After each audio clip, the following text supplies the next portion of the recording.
Hello, everyone. Welcome to the Magnetic Marketing Podcast. Once again, we get to listen today to Dan Kennedy as he interviews Adam Whitty. Adam Whitty is an authority marketing expert. That's the process of systematically positioning a person or an organization to be the leader or the expert in their industry, in their community, in their marketplace. This is how you gain outside attention. This is how you become magnetic. Now, Adam Whitty has 7 particular pillars that he's going to walk you through on how to do this. Plus, he's going to show you the difference between authority marketing and fame marketing. Both of them are very different in what they're going to give you and what results they're going to give to your business. So let's listen in as Dan Kennedy interviews Adam Whitty. I don't think there's anybody that has had a bigger impact in the field of direct response than Dan Kennedy. The legend of Dan Kennedy should be ignored at your own peril. They're not really lessons, they're kind of laws that you live by. Dan opened my eyes to what small business marketing looks like. Dan teaches strategic direct response that is timeless. His ripple effect touches people who don't even know his name. The world as we know it was changed because Dan Kennedy became obsessed with marketing. Welcome to the Magnetic Marketing Podcast with your host, Dan Kennedy. Good afternoon, everybody. Welcome to Diamond Call this month. As you undoubtedly know, our guest, who we'll get to in just a second, is Adam Whitty. And we will be mostly talking about authority marketing. So, Adam, thank you for the time, and thank you for being here. Dan, it's my pleasure. And most of you know Adam in connection to the book publishing business, to Advantage. And probably a number of you are Advantage authors, as am I. And a number of my clients are. Adam, I was with Ted Oakley all day yesterday, and as you know, we have basically a new book every 3 months program worked out between he and you, and he has high praise for the editor he's working with, and the product coming out the door is perfect as far as I can tell. So there's another one passed your way that has nothing but a happy song to sing, so congratulations. Thank you. So anyway, most of you know Adam in that connection, and undoubtedly see Advantage at GKIC events and so forth. You may or may not know there is a broader game afoot. Advantage provides a whole plethora of authority, expert positioning, celebrity positioning, and so forth, services to their authors, and expansion of that is underway, and Adam is very, very good at this thing. He and I have taken to call authority marketing or authority-based marketing. So a broader conversation about that will ensue in a minute. For those who are completely unfamiliar, though, or partially unfamiliar, Adam, I'll let you give them the 3-minute journey of from whence you came and current business and a sense of clients and what it is that you guys do for them. Well, I'd be happy to. And Dan, thank you again for having me. Of course, I cherish our friendship and certainly more than anything cherish what I have learned from you over the last decade of my professional career. Single-handedly, you are one of the guiding influences on what has helped Advantage become a multi-million-dollar, very profitable company. And our marketing is second to none, and it's a credit to you, so thank you. For the listeners that may not know me or do not know Advantage, as you mentioned, I'm the founder and CEO of Advantage Media Group. We refer to ourselves as the business growth publisher. And the reason is our take on the market is that you do not author a book with the intention of selling copies through bookstores. If you can, it's great, but for most authors, it's extremely rare. The reason to create a book is to use it as a marketing tool to position you as authority, as celebrity, as expert in your community, in your industry, in your marketplace. And so that's largely what Advantage does.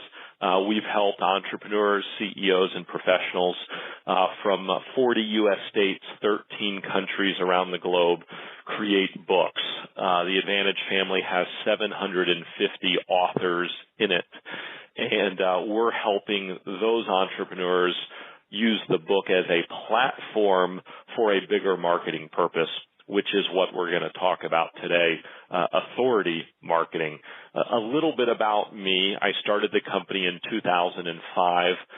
In that time, we've grown to significant proportion, having appeared now on the Inc. 500, 5,000 list for the past 3 consecutive years. In 2011, I was named to the Inc. magazine 30 under 30 list of America's coolest entrepreneurs. I have literally been... Whoa. They actually put you and the word coolest together? What were they thinking? That's incredible. I was hoping that I could just zoom right by that without commentary from you, Dan. Oh, no. Language matters. Go ahead.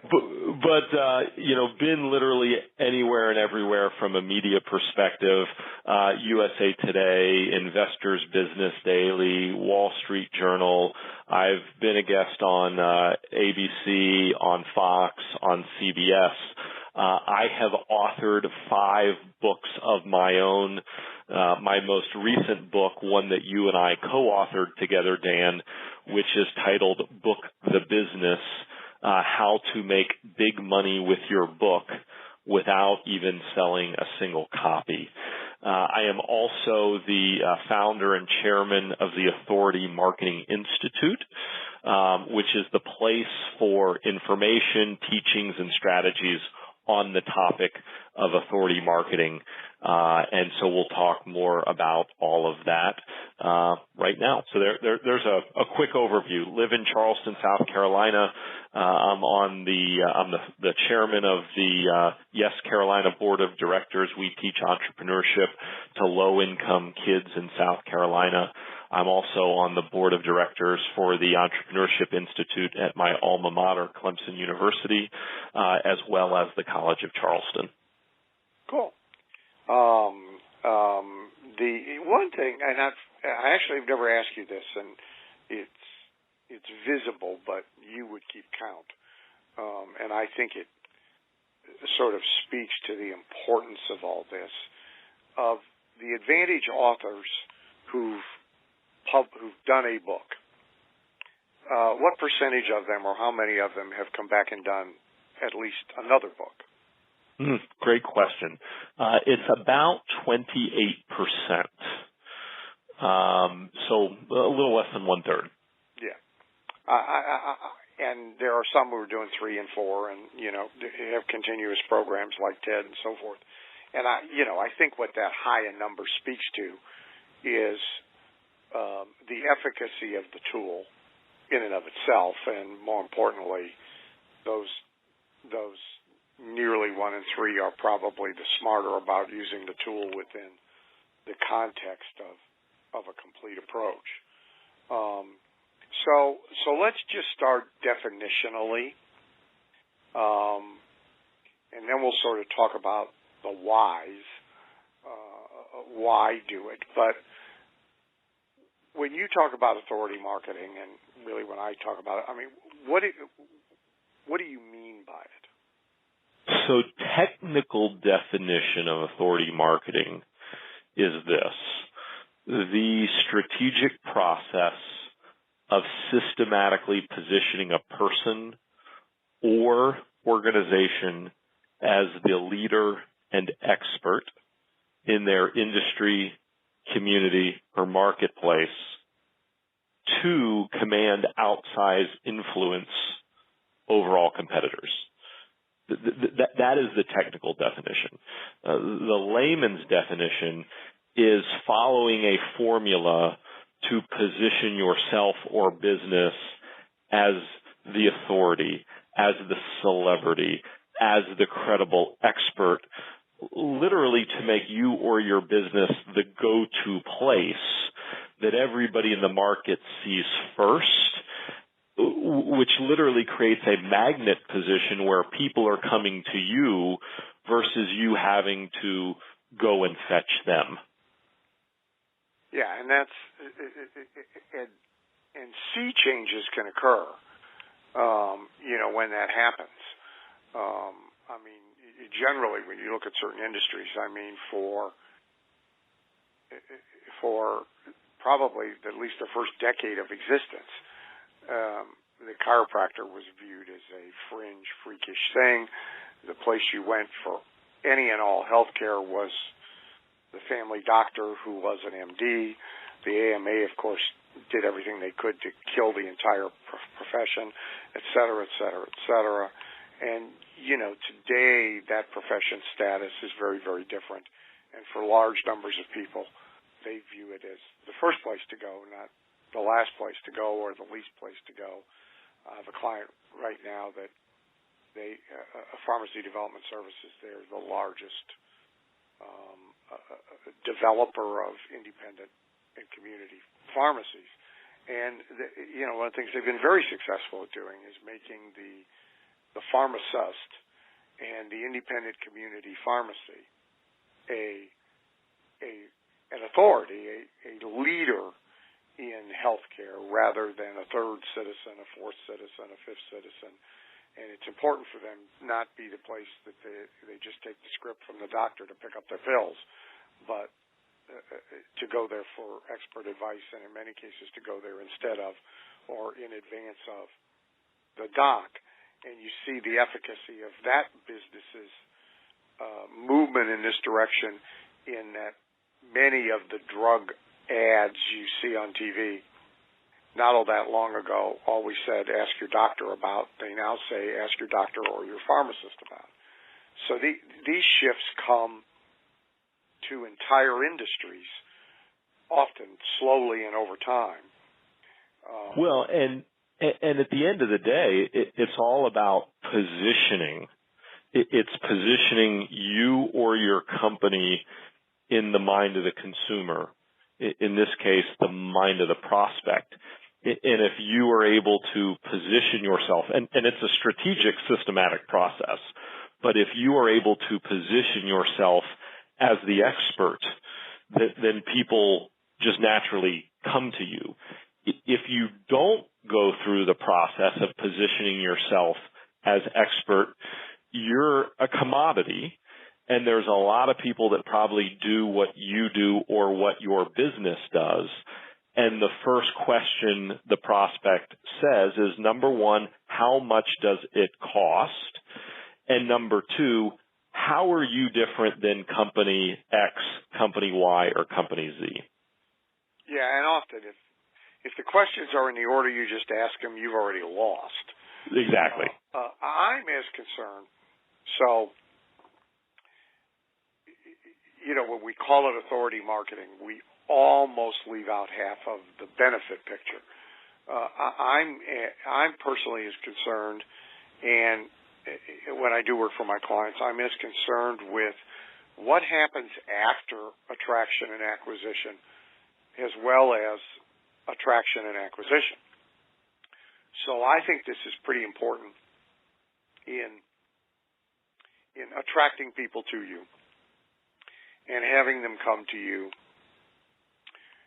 for example, as you just said, with price not really on their top 10 list or not very high in it of the way in which they are trying to determine whether or not it's appropriate to do business with you.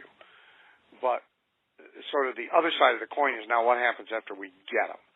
And there our issues are compliance, good behavior on the part of the customer, client, patient, or donor, retention, being able to keep them, how easy it is for somebody else to seduce them away, and ultimately referrals, the ability to multiply them. And I think that all revolves around the chief benefit of authority marketing done well, which is the power to prescribe. Yeah, you made such a great point. Most people, when they hear authority marketing, they think the big payoff, the big benefit is on the front end. It helps a lot there. But the back end is where the real money is. It's turning your customers into evangelists. You being the authority, the leader that they look to, that they respect, that they follow. Compliance equals more consumption. More consumption equals more evangelism. More evangelism leads to more repeat purchase and or referral to friends, family, colleagues that will come to you. And that's where the real money is on the back end. Make no mistake, the front end benefits are tremendous, but oftentimes when you talk about credibility marketing, everything's focused on the front end with really no discussion at all of the back end. So let's talk application. And I'll obviously let you go first and foremost. So a story or two, an example or two of individual or business making the shift from more ordinary approaches to attracting and monetizing their customers to very heavily using authority and authority devices and authority media in doing so. So let me start with myself as an example. And I'm going to use myself only because I just went over my biography a few minutes ago. If you listen to my biography, I'm the founder and CEO of a company. Okay, that gives me some authority. But then I told you my company has been named to the Inc. 500, 5,000 list the last 3 years. Then I told you I was named to the Inc. 30 under 30 list. Then I told you that I have authored 5 different books. Then I told you that I've appeared in USA Today, Investors Business Daily, Wall Street Journal, ABC, and Fox.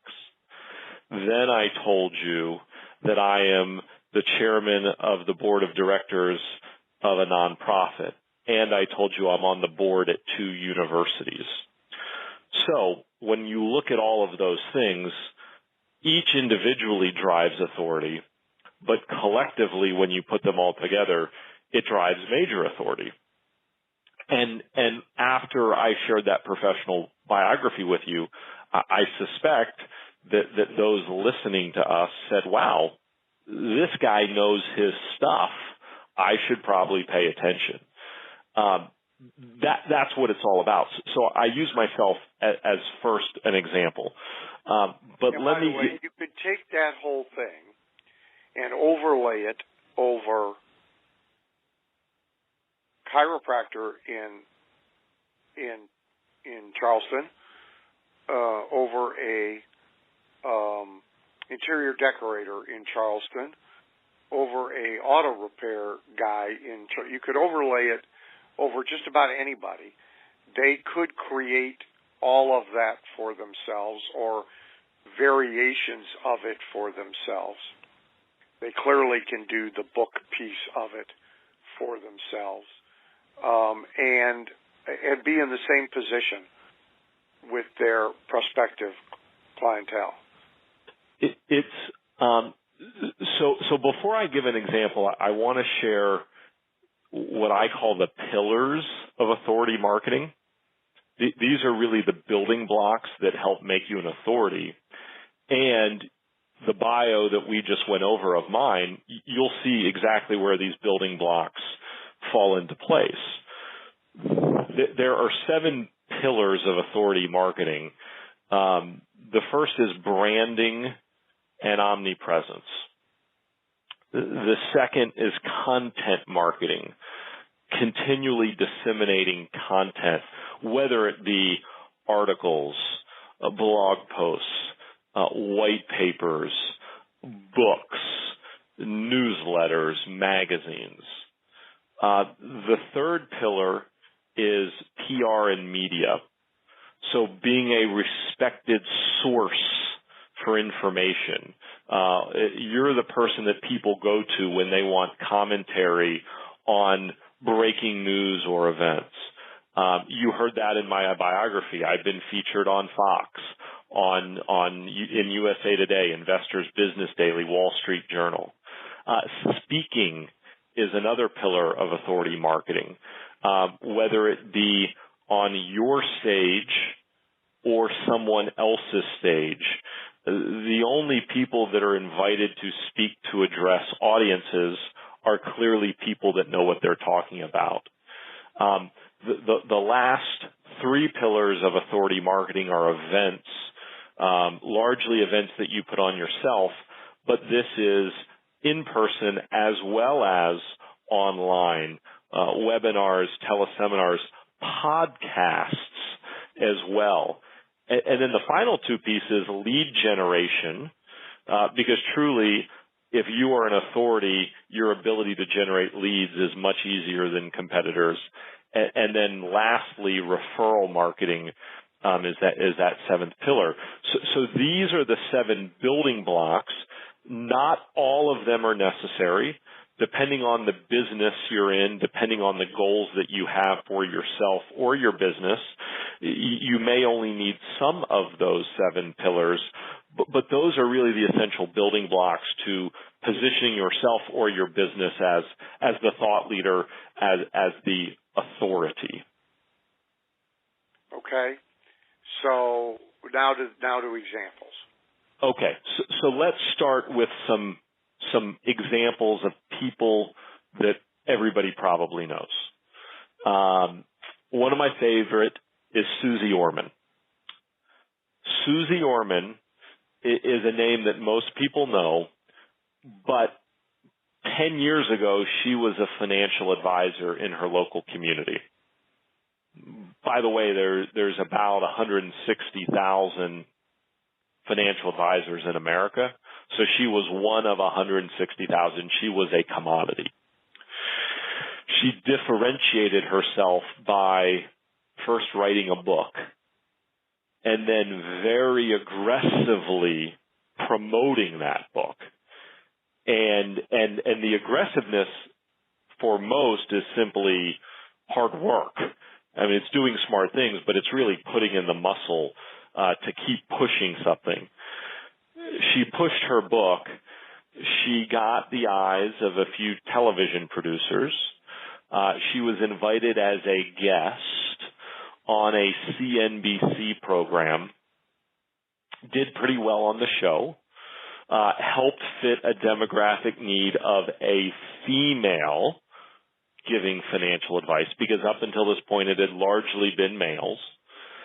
And ultimately that, of course, turned into her own television program, which has made her one of the top speakers, which has made her a authority.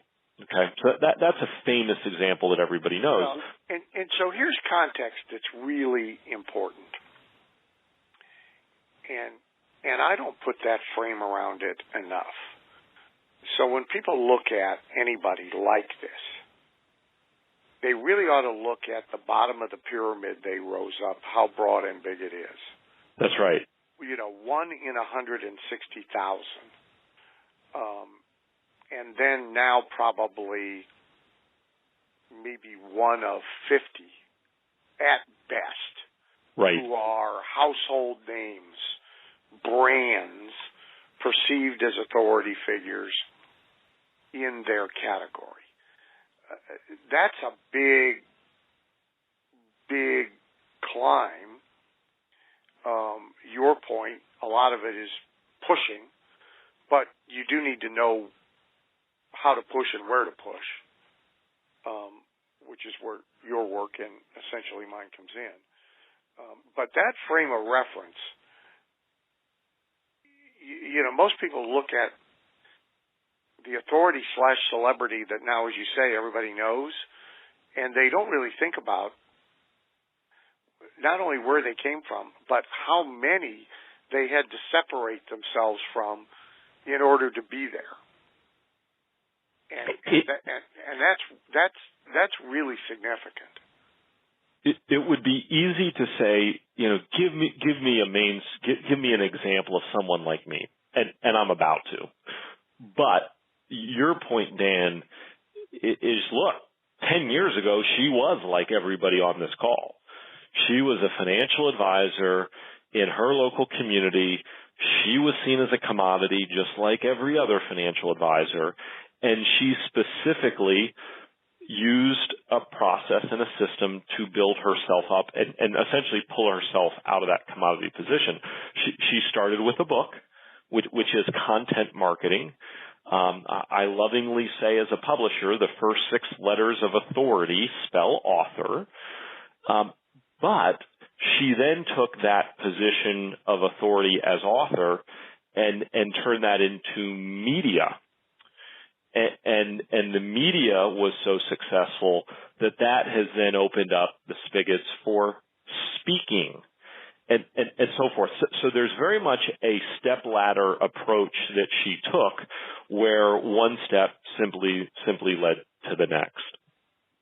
Now let's talk about an example of someone that's less famous. And I want to preface this example with a comment. There's a lot of people that might be thinking, Susie Orman, great story, but I don't want to be Susie Orman. I don't want to be a national celebrity. Or you might be thinking that's too hard. So here's a big idea. I had this conversation many years ago with one of my authors, and this was a tremendous learning lesson for me. The author is a guy named Jim Ziegler, and he is a consultant to automobile dealers. And he said to me, Adam, outside of the automobile business, nobody knows who I am. But inside of the automobile business, I'm a friggin' rock star. And the point of that was that your goal in authority marketing is to be what I call slightly famous. Your goal is to be famous right where you live. Your objective is to be famous to the people that can and will give you money. Anyone outside of your target market, it doesn't matter if they know who you are, because at that it's just ego. It's very important, though, that you be seen as the authority to the people in your industry, in your community, or in your market that have the ability to give you money. This is so important because while it is true that broad and general fame lifts a little,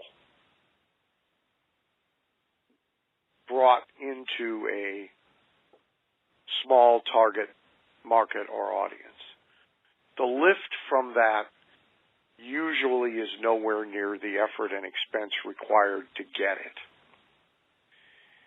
But the very targeted approach. So this is what happens to people, like they author a book and they hire a publicist and for 6 months at however many $1,000s a month to get them press and get them interviews.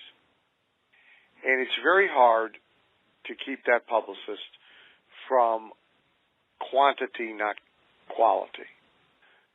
So, like, I fought it my whole life with publishers and their publicists and so forth. So I could care less about being in the Des Moines Register or being interviewed on the Mike and Pat radio show in morning drive time in Tupelo.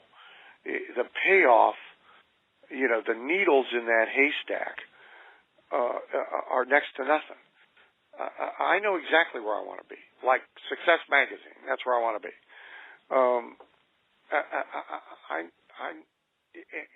And this is such a different, you see people all the time spending really a lot of time, energy, and money to be photographed with, seen with, indiscriminate famous people, to be famous for the sake of being famous. And for most of us, we're not going to become the Kardashians. And so that's a really sloppy, unfocused approach. This is very synced with target marketing overall. And when people get it, they can figure out how to be a Susie Orman in a audience for them that matters. And that's really the difference here between, shall we say, publicity, or we might call it fame marketing, and authority marketing. Let me give an example that is much more pedestrian that anybody on the call could identify with. I've got two. The first is a doctor. His name's Stephen Hotze, and he runs a health and wellness clinic in Houston, Texas. And prior to Dr. Hotze following this authority marketing process, he was like every other doctor in Houston, Texas. Now, his specialty, the first thing he did is he was a general MD, and he realized that in order to make real money, he had to niche. He had to specialize. And he went back and did some advanced training, and now he specializes primarily in bioidentical hormones and natural hormone treatment predominantly for females. So 5 years ago, he published a book with us titled Hormones, Health, and Happiness. And the first thing that he was very wise to do, he was able to secure a guest chapter in his book by Suzanne Somers. Suzanne Somers is a huge advocate of natural hormone therapy, huge advocate.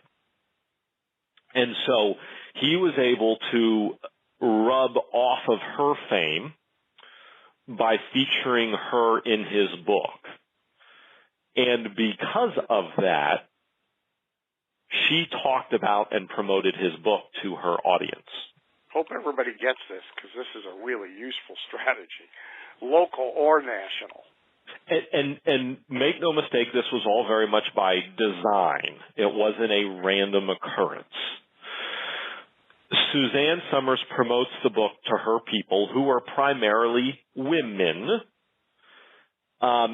He sells 70,000 copies of the book through that the real way, which that in and of itself is an abnormality. Right. However, here's what he did after that was very smart.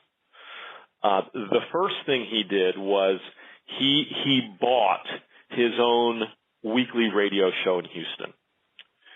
Anybody on the call can do this in their own market. They can pay to have their own radio show on a station.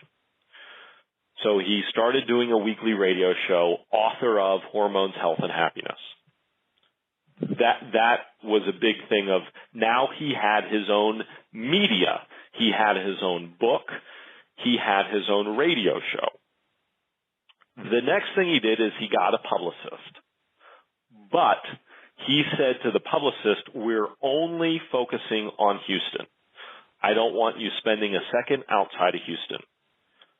So every major morning news program, the ABC, NBC, CBS, and Fox affiliates, he was on as a guest talking about his new book. 2 of the stations signed him to come back on a regular basis as a health expert to commentate on local health trends, health news. So currently, he is on local morning television on average twice a month, commentating on health issues. So another thing of building his own media platform. Then he created an event. So twice a year, he does a natural health and wellness summit. It's a one-day event for females. He rents out the ballroom of the Hilton in downtown Houston. And now he's got 2 events that he puts on where he's the keynote speaker, and he brings in other health experts in which he then rubs himself off on those other speakers, and the credibility of those speakers rub off on him. A final piece. He lives in Houston, which is one of the hubs for Southwest Airlines. He is a monthly advertiser in Southwest Spirit magazine. So Southwest Spirit is the in-flight publication. He has a full-page ad promoting his book, driving you to website to download or request free copy. And when you go to the website, you fill out some information. If you are unqualified based on the information you share, they send you a digital copy of the book. If you're qualified, they send you essentially a information pack that includes an autographed copy of the book in the pack. And then he has a 4-person sales team that follows up on all those leads. And if I may for a minute to go back to Suzanne Somers, if she never mentioned the book, still having her in it helps all of this work better. It's the implied credibility. And so the last thing to say on the Southwest piece is a lot of people are thinking, well, why in the world would he advertise in an airline magazine? Well, first, it's more media. You've probably seen me before in Southwest magazine. But this actually was a very unintended consequence. 80% of his practice are people within a 20-mile radius of Houston. But what he found is that he started attracting out-of-state patients, and most of the out-of-state patients come in from Southwest hub cities: Dallas, Nashville, Orlando, Phoenix, because these are all the point-to-point routes that go direct from Houston to another city. So when you look at Dr. Hotze, 5 years ago, he was an MD. He accepted insurance, take a 5-year transformation using authority marketing. And today, he's got a practice that has 100 full-time employees, is 19 times larger than the size he was 5 years ago before he wrote that first book. He is an all-cash practice, does not take insurance, and he has a medical staff of 4 doctors, and he's now the CEO of the business, no longer a practicing MD. Okay, Mary Adler, she owns a restaurant. Doesn't get any more commodity than this. Her restaurant is a bagel shop. It's called the Georgetown Bagelry because she's in Georgetown, which is the area of Washington, D.C. Well, on her block, there are 3 other breakfast places, and that's on her block alone, let alone Metro D.C. She writes a book titled Who Scooped My Bagel? She got a review of the book in the Washington Post. She sent the book to all of the local media outlets. She got interviews in the ABC and NBC affiliates in Washington, D.C. for the book. She sent the book to Women's Presidents Organization, WPO, they invited her to give a keynote speech at their annual conference. When you walk into the store, there is the big die-cut display of her book. As soon as you walk in the store, there's pictures throughout the store of her doing book signings. She did a book signing at the Barnes & Noble in downtown D.C. She did a book signing at the bookstore across the street from the White House. And so when you go in her store, you see all of that. There aren't pictures of bagels. There's pictures of her either doing a book signing or being interviewed on TV. So she took book. She turned it into speaking. She turned it into PR and media. Her book came out last year. So her book came out at the beginning of 2014, January of 2014. I interviewed her, Dan, in March of this year, 2015.